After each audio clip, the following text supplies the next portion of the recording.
In this segment, we will be working on changing a user's access, or removing it completely, and deleting a credential. There are lots of reasons to change or remove access for a user. They may have a new role and need access to more doors. They may no longer be here, and they need to have all their access removed. Or, and this happens a lot, they lost their credential and need to remove the access from the old one and get a new one. The steps for these different scenarios are pretty similar. We will be removing the access completely from Kate Collins in this video. We will be looking at the options throughout the process that fit the other scenarios. The first step is to open the navigator. Here you will see that there are folders arranged alphabetically. Each user is sorted in these folders by the first letter of their last name. Kate's last name is Collins, so we'll click on the folder labeled C and then double click on Kate's name. The other option for finding Kate is to click the search tool at the top of the screen.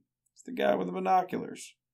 There are a lot of choices of what criteria you can use to search, and most of them are clear, but for this example we will choose last name. If you leave the second field as contains, then you can type part or all of the name you are searching for. If you change it to equals, then you have to type the name in exactly. Then click search. The results will appear in a new folder called Search Results. Double-click the name and we can start editing the user. Since access is connected to credentials and credentials are connected to users, we need to get to the credential to change the access. Near the bottom of the window, you will see the credential currently assigned to Kate. If you click on the card number and then click on the icon with a pencil on it, it'll open a new window. This allows you to change the access associated with this credential. Click the Access Rights tab, and you can simply uncheck the group that they are in and check the new group that they should belong to. Depending on how you set up the community, you may want to have a user's credential in multiple groups. You can keep clicking boxes until they have the access you want them to have.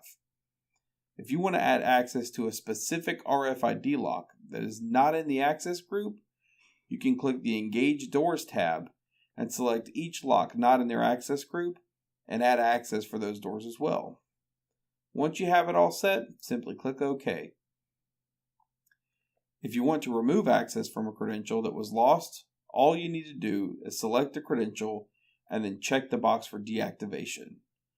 This will block access to all of the doors, but it will keep the credential in the system. If a family member or a team member reports that a credential was lost or stolen, and you want to track if someone tries to use it later, this is the process you want. If you delete the card from the system, then all you will see if someone tries to use the credential is card not in database. Back to Kate. We're deleting Kate completely from the system. All we have to do is select her credential and then click delete. Deleting a credential severs its connection to the user. We got Kate's credential back before she left, so we're going to delete it from Kate, and now we can assign it to another user later. Saving the changes is the last step. The changes do not take effect until they are saved. Since Kate is not coming back, we can go on ahead and delete her as a user from the system as well. Just right-click on her name and then click Delete User.